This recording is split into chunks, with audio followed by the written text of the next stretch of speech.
Hello everyone, welcome back to my channel. ನಾನಿವತ್ತು ತುಂಬಾ ಸಿಂಪಲ್ಲಾಗಿ ಹಾಗೆ ತುಂಬ ಟೇಸ್ಟಿಯಾಗಿರುವಂತಹ ಮಂಗಳೂರು ಸೌತೆಕಾಯಿ ಅಂತ ಏನು ಕೇಳ್ತೀವಿ ಅದರದ್ದು ಸಾಂಬಾರನ್ನ ನಿಮ್ಮ ಜೊತೆ ಶೇರ್ ಮಾಡ್ತಾ ಇದ್ದೀನಿ.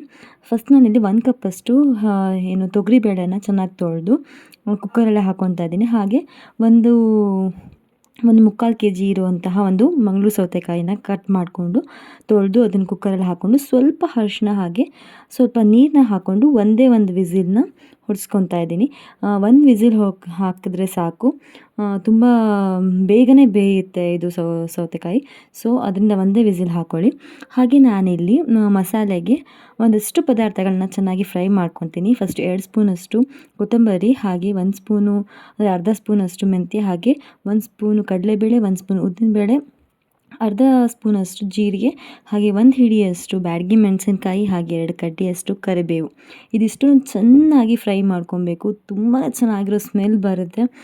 ಫ್ರೈ ಆದಮೇಲೆ ಡ್ರೈ ರೋಸ್ಟ್ ಮಾಡಿಕೊಂಡು, ಯಾವುದೇ ಎಣ್ಣೆಯನ್ನು ಹಾಕ್ಕೊಳ್ಳದೆ ಡ್ರೈ ರೋಸ್ಟ್ ಮಾಡ್ಕೊಳ್ಳಿ. ಇದನ್ನು ಚೆನ್ನಾಗಿ ಅದನ್ನು ಮಿಕ್ಸಿಗೆ ಹಾಕ್ಕೊಂಡು ಇದಕ್ಕೆ ನಾನು ಅರ್ಧ ಕಪ್ಪಷ್ಟು ಅಂದರೆ 1 ತೆಂಗಿನಕಾಯಲ್ಲಿ ಅರ್ಧ ಹೋಳು ಇರುತ್ತಲ್ಲ ಅಷ್ಟು ತೆಂಗಿನಕಾಯಿನ ಆ್ಯಡ್ ಮಾಡ್ಕೊತಾ ಇದ್ದೀನಿ. ಆ್ಯಕ್ಚುಲಿ ನೀವು ಕ್ವಾಂಟಿಟಿ ನೋಡಿ ಹಾಕ್ಕೊಳ್ಳಿ, ನಿಮ್ಮ ಮನೆಯಲ್ಲಿ ಎಷ್ಟು ಜನಕ್ಕೆ ಬೇಕು ಅಂತ. ಸೊ ಅದಕ್ಕೆ ಸ್ವಲ್ಪ ನೀರನ್ನ ಹಾಕ್ಕೊಂಡು ಅದನ್ನು ಪೇಸ್ಟ್ ಮಾಡ್ಕೊತೀನಿ, ರುಬ್ಕೊಂಡು ಬರ್ತೀನಿ. ಅಷ್ಟರಲ್ಲಿ ಇದು ವಿಸಿಲ್ ಆಗಿತ್ತು ನೋಡಿ. ಬೇಳೆ ಅಂದರೆ ತುಂಬಾ ಬೆಂದಿರಲ್ಲ, ಹಾಗೆ ಸೌತೆಕಾಯಿ ತುಂಬ ಚೆನ್ನಾಗಿ ಬೆಂದಿರುತ್ತೆ. ಹಾಗೆ ಹುಳಿಗೋಸ್ಕರ ನಾನಿಲ್ಲಿ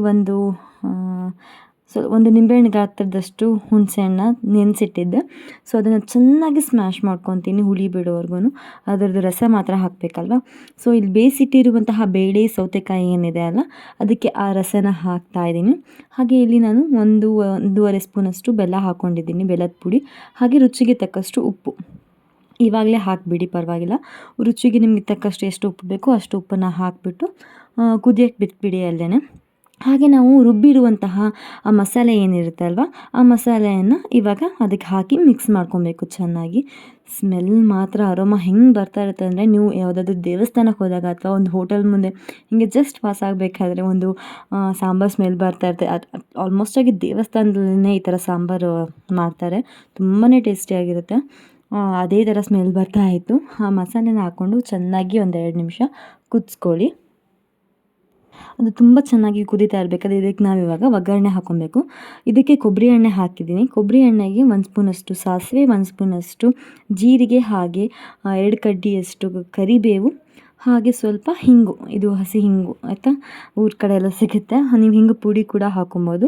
ಇದಿಷ್ಟು ಒಗ್ಗರಣೆನ ನಾನು ಸಾಂಬಾರಿಗೆ ಹಾಕಿ ಮಿಕ್ಸ್ ಮಾಡ್ತಾ ಇದ್ದೀನಿ. ತುಂಬಾ ಟೇಸ್ಟಿಯಾಗಿ ಬರುತ್ತೆ. ತುಂಬ ಸ್ಮೆಲ್ ಮಾತ್ರ ವಾವ್ ಅಂತಲೇ ಹೇಳ್ಬೋದು. ಖಂಡಿತವಾಗೂ ನೀವು ಇದನ್ನು ಟ್ರೈ ಮಾಡಿ. ಹಾಗೆ ನಿಮ್ಮ ಫ್ಯಾಮಿಲಿ ಆ್ಯಂಡ್ ಫ್ರೆಂಡ್ಸ್ಗೂ ಕೂಡ ಇದನ್ನು ಶೇರ್ ಮಾಡಿ.